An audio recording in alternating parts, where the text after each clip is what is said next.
How important is it to be a welcoming church? How are we received? How do we receive faithful Bible teachers, each other, and new or weak disciples?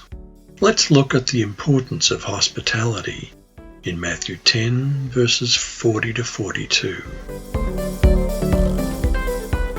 First of all, let's look at an Old Testament example. Now it happened one day that Elisha went to Shunem, where there was a notable woman. She said to her husband, "Let's make a small upper room on the wall. He can turn in there." He'd called her, "What can I do for you?" Then he said, "About this time next year, you shall embrace a son."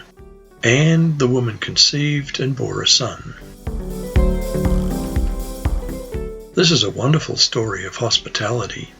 A wealthy woman and her husband went to considerable trouble and expense, building a spare room for Elisha to rest on his journeys. He learned that she was childless. The prophet said she would bear a child. God rewarded her for remarkable hospitality. He who receives you, plural, receives me, and he who receives me receives him who sent me. Do we receive Christians of other theological persuasions?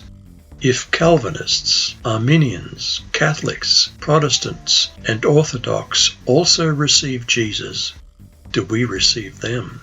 Why would we not receive anyone who receives Jesus? We may not accept some details of their doctrines, but do we receive them as fellow believers in Jesus? He who receives a prophet in the name of a prophet shall receive a prophet's reward, and he who receives a righteous man in the name of a righteous man shall receive a righteous man's reward. A prophet proclaims a divine message. A prophet's someone to whom God reveals his truth and through whom he speaks. Old Testament prophets preached salvation, grace, and glory yet to be accomplished. New Testament prophets preach of salvation and grace already accomplished, and glory yet to be fulfilled in the future. A righteous man acts on a divine message. Bengel's Gnomon says, "A prophet is one who speaks, a righteous man one who acts in the name of God, and is distinguished for his remarkable righteousness." Welcome a preacher or righteous person, and we receive the same reward in eternity. And whoever gives one of these little ones only a cup of cold water in the name of a disciple, assuredly I say to you, he shall by no means lose his reward. A glass of water is the least hospitable thing that we can do for a guest. Who is a little one? Is it broadly applicable to different people?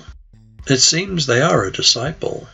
New Christians, humble Christians, Christians with faulty theology, certain addictions, or habitual sins can be little ones. Jesus gave 4 points on hospitality. Receive you and receive Jesus. Receive a preacher of truth, though all are faulty. Receive those righteous by faith in Jesus, though still faulty. Receive new or weak disciples, though little or not yet righteous. Give them a warm welcome.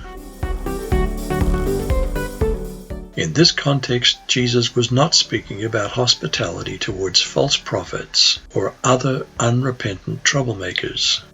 He spoke of various levels of discipleship, from the original 12 to the littlest disciple.